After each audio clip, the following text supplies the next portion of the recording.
Hello मेरे प्यारे साथियों, कैसे हैं आप लोग। आशा करते हैं आप सभी अच्छे होंगे।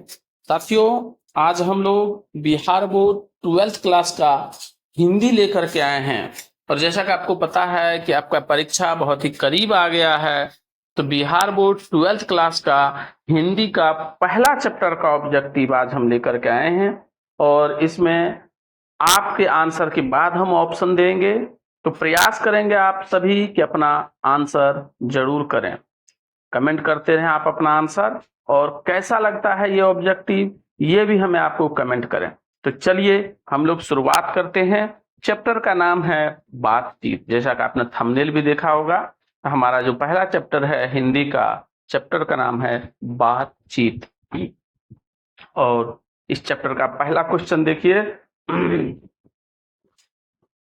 पहला क्वेश्चन है हमारे साथ, बातचीत शीर्षक निबंध के निबंधकार हैं। ये जो बातचीत चैप्टर है, इस शीर्षक के लेखक कौन है, निबंधकार कौन है। तो जल्दी से आप लोग आंसर करेंगे।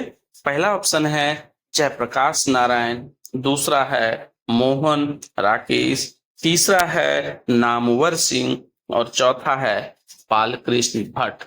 आंसर करें जल्दी से। और जैसा कि आपको पता है, इसका जो आंसर होगा वो डी होगा। तो चलिए, पहला क्वेश्चन कैसा रहा जल्दी से कमेंट कीजिए। दूसरे क्वेश्चन पे चलते हैं। दूसरा क्वेश्चन है, बालकृष्ण भट्ट का जन्म हुआ था। तो बालकृष्ण भट्ट का जन्म 23 जून 1884 ईस्वी को हुआ था, या 23 जून 1844 ईस्वी को हुआ था, या 20 जुलाई 1902 को हुआ था, या 18 दिसंबर 1834 को हुआ था। कब हुआ था जल्दी से कमेंट करें।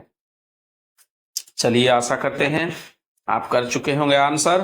तो इसका जो आंसर होगा 23 जून 1844 ईस्वी होगा।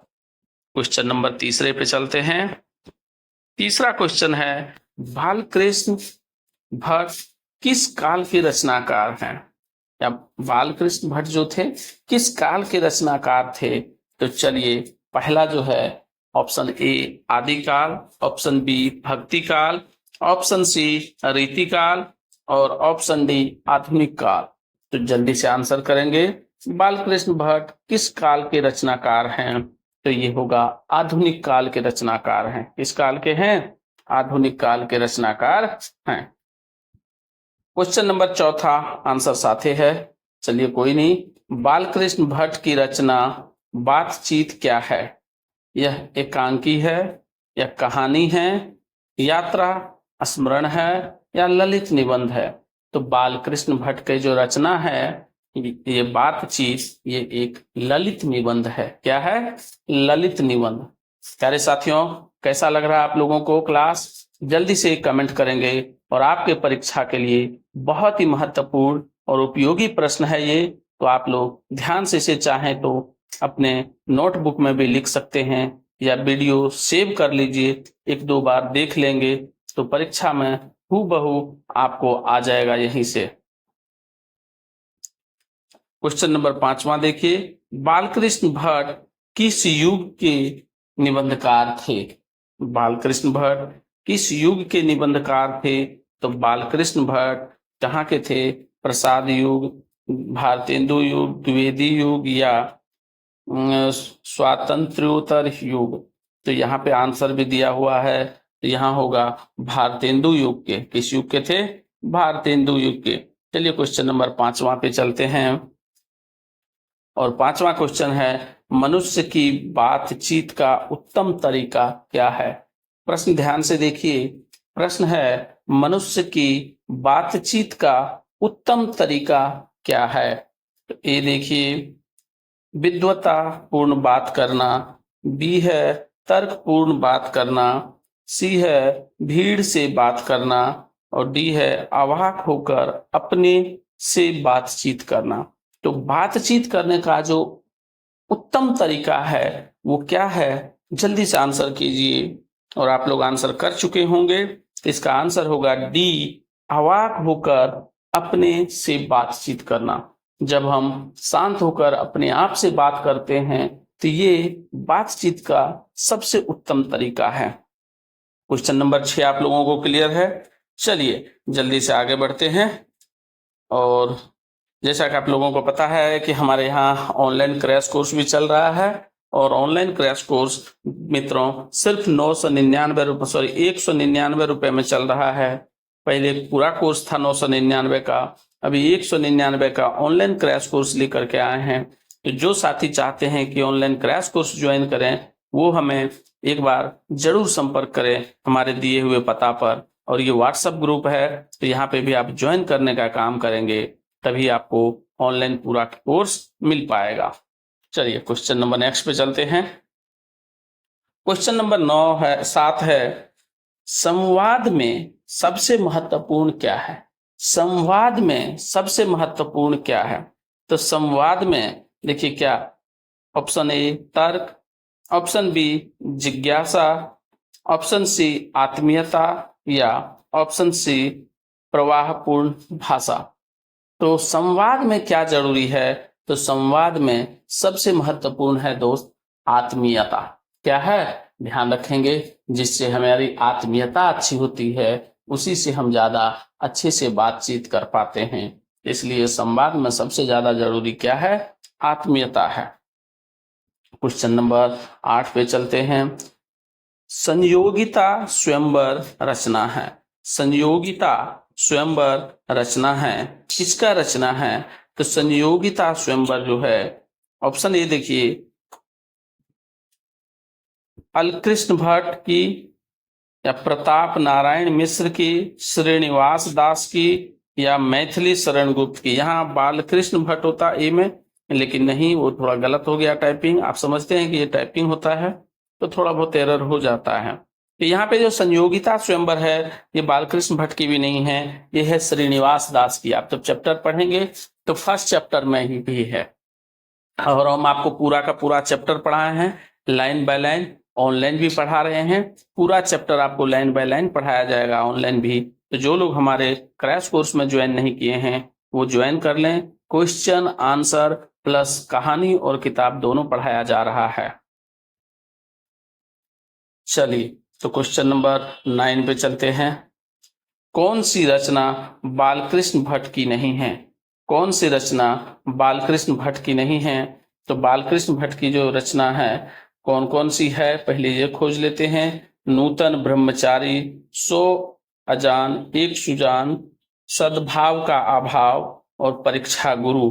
तो ऑप्शन होगा डी। ऑप्शन क्या होगा? डी, परीक्षा गुरु बालकृष्ण भट्ट की रचना नहीं है। नूतन ब्रह्मचारी बालकृष्ण भट्ट की है, 100 अजान एक सुजान बालकृष्ण भट्ट की है, सद्भावना का अभाव बालकृष्ण भट्ट की है।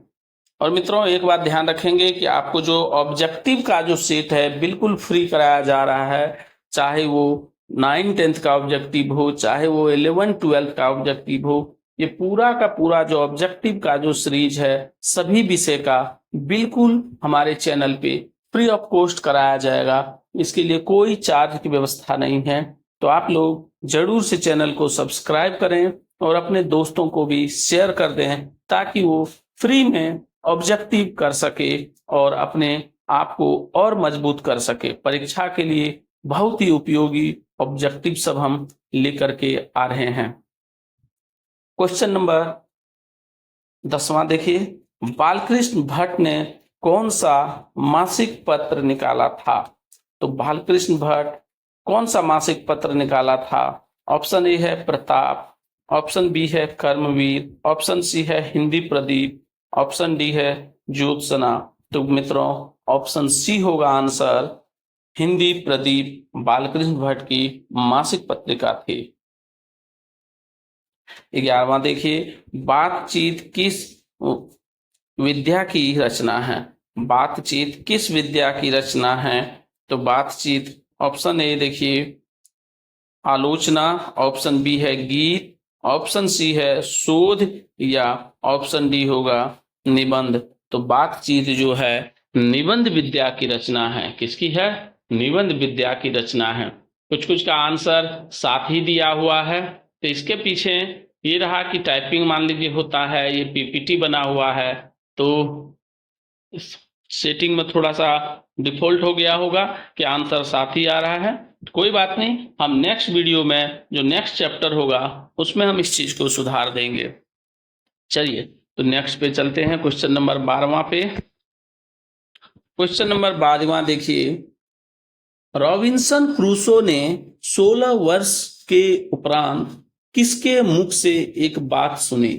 रॉबिन्सन क्रूसो 16 वर्ष के उपरांत सबसे पहले किसके मुख से एक बात सुनी थी?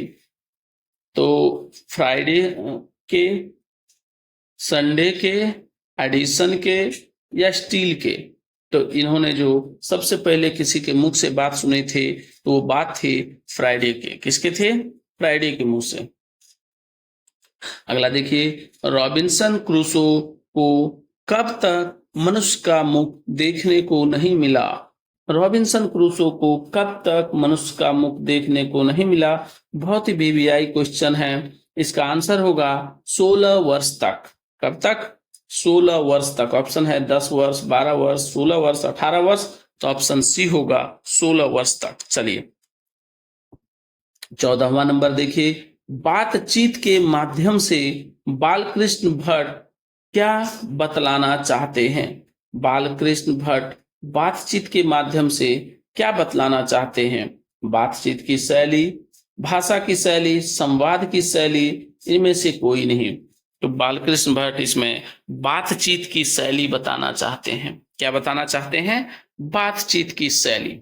चलिए क्वेश्चन नंबर 15वां पे चलते हैं। उससे पहले ये एक ऐड आ गया आपका कि जो लोग क्रैश कोर्स ज्वाइन करना चाहते हैं तो वो एक बार हमें हमारे व्हाट्सएप नंबर पे जरूर संपर्क करें। चलिए, भट्ट जी को किसने अंग्रेजी साहित्य के एडिशन और स्टील की श्रेणी में रखा है? कौन से ऐसे कवि हैं जिसने भट्ट जी को अंग्रेजी साहित्य के स्टील एवं एडिशन की श्रेणी में रखा? क्या हजारी प्रसाद द्विवेदी हैं, डॉक्टर नगेंद्र हैं, रामचंद्र शुक्ल हैं या रामविलास शर्मा हैं? इसका आंसर होगा रामचंद्र शुक्ल। क्या होगा? रामचंद्र शुक्ल। चलिए क्वेश्चन नंबर 15वां पे चलते हैं। बालकृष्ण भट्ट का निवास स्थान कौन सा है? बालकृष्ण भट्ट का निवास स्थान कौन सा है? Option A Lucknow Uttar Pradesh, option B Allahabad Uttar Pradesh, option C Mathura Uttar Pradesh, option D Varanasi Uttar Pradesh. तो ऑप्शन बी होगा इलाहाबाद उत्तर प्रदेश। क्या होगा? इलाहाबाद उत्तर प्रदेश। चलिए क्वेश्चन नंबर 17वां, बालकृष्ण भट्ट का निवास स्थान कौन सा है? क्वेश्चन रिपीट हो गया है, यही होगा इलाहाबाद उत्तर प्रदेश। चलिए क्वेश्चन नंबर 18वां, बालकृष्ण भट्ट ने हिंदी प्रदीप नामक मासिक पत्रिका कब प्रकाशित किया या पत्रिका कब प्रारंभ किया? तो इसका आंसर होगा 1877 ईस्वी। क्या होगा गाइज? 1877 ईस्वी होगा। ऑप्शन ए है 1877, ऑप्शन बी है 1888, ऑप्शन सी है 1890, ऑप्शन डी है 1894। आंसर होगा 1877। चलिए क्वेश्चन नंबर 19 पे चलते हैं। कौन सी रचना बालकृष्ण भट्ट द्वारा रचित नहीं है? कौन सी रचना बालकृष्ण भट्ट द्वारा रचित नहीं है? पद्मावती, वैनी संहार, मेघदूतम या मेघनाथ वध। तो कौन सी रचना है? तो जैसा कि आपको पता है मेघदूतम बालकृष्ण भट्ट द्वारा रचित नहीं है। तब हमें आप आंसर करेंगे मेघदूतम किसकी रचना है। जल्दी से आप लोग कमेंट करेंगे मेघदूतम किसकी रचना है। चलिए क्वेश्चन नंबर 20 पे चलते हैं। गाइस 30 क्वेश्चन है तो आप अपना पेशेंस बनाए रखें। 30 का 30 क्वेश्चन आज होगा। क्वेश्चन नंबर 20वां देखिए, कौन सा उपन्यास होगा बालकृष्ण भट्ट द्वारा रचित है? यहाँ पे उपन्यास होगा। कौन सा उपन्यास बालकृष्ण भट्ट द्वारा रचित है? मैलांचल, गोदान, 100 अजान, एक सुजान या अंतराल। इसका आंसर होगा 100 अजान एक सुजान बालकृष्ण भट्ट द्वारा रचित है। कौन सी रचना है? 100 अजान एक सुजान बालकृष्ण भट्ट द्वारा रचित है। चलिए, नाटक के प्रारंभ में होने वाले मंगल पाठ को क्या कहा जाता है? नाटक के प्रारंभ में होने वाले मंगल पाठ को क्या कहा जाता है? भजन, नांदी पाठ, मंगलाचरण या आरती? तो जैसा कि आप लोग जानते हैं, ऑप्शन बी होगा नांदी पाठ। क्या होगा? नांदी पाठ।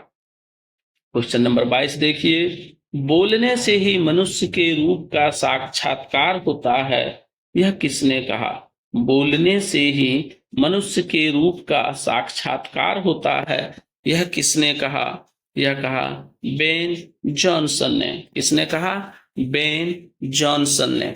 चलिए, क्वेश्चन नंबर 22 हो गया। 23 पे चलते हैं। असल बातचीत सिर्फ दो व्यक्तियों में ही हो सकती है, यह किसका मत है? असल बातचीत सिर्फ दो व्यक्तियों में ही हो सकती है, यह किसका मत है? तो यह है एडिसन का। किसका है? एडिसन का है। ऑप्शन ए है एडिसन, ऑप्शन बी है बेन जॉनसन, ऑप्शन सी है मिल्टन, ऑप्शन डी है स्पेंसर। तो ऑप्शन ए होगा एडिसन। चलिए गाइस, कैसा लग रहा है वीडियो? आप लोग जरूर हमें कमेंट करें, ताकि हम आपके लिए और भी बेहतर करके वीडियो लेकर के आएंगे। तो चलिए आगे बढ़ते हैं। क्वेश्चन नंबर 25 है, बातचीत से मन किस प्रकार का हो जाता है? तो बातचीत से मन किस प्रकार का होता है? आइए देखते हैं। ऑप्शन ए है क्रोधपूर्ण, भारी और बोझिल, हल्का और स्वच्छ।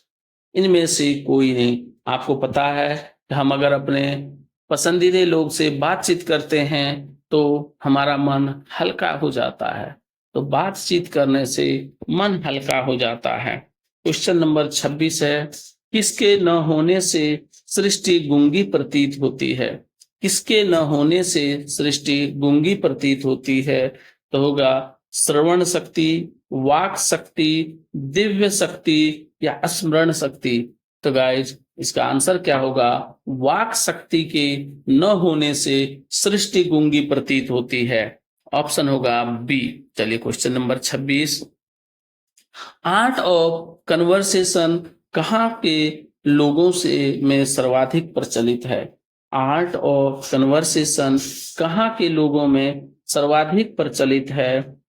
अफ्रीका, भारत, यूरोप या कनाडा के? तो इसका आंसर होगा यूरोप के लोगों में आर्ट ऑफ कन्वर्सेशन सबसे ज्यादा प्रचलित है। मतलब बात करने की शैली सबसे ज्यादा जो प्रचलित है वो यूरोप में है। चलिए, क्वेश्चन नंबर 28वां, बालकृष्ण भट्ट ने मोटा मोटी कुल कितने निबंध लिखे थे? बालकृष्ण भट्ट मोटा मोटी कुल कितने निबंध लिखे थे? 1000, 1001, 1002 या 1003? इसका आंसर होगा 1000। चलिए, एडिसन का मत क्या है? सच्ची बातचीत 3 व्यक्तियों में भी हो सकती है, असल बातचीत सिर्फ 2 व्यक्तियों में ही हो सकती है, झूठी बातचीत 4 व्यक्तियों में हो सकती है, सच्ची बातचीत 5 व्यक्तियों में भी हो सकती है। तो इसका जो सही आंसर होगा, एडिसन जी कहते हैं कि जो असल बातचीत है, जो हम दिल खोल करके बात करते हैं, वो सिर्फ 2 ही व्यक्तियों के बीच में हो सकती है। कितने व्यक्तियों के?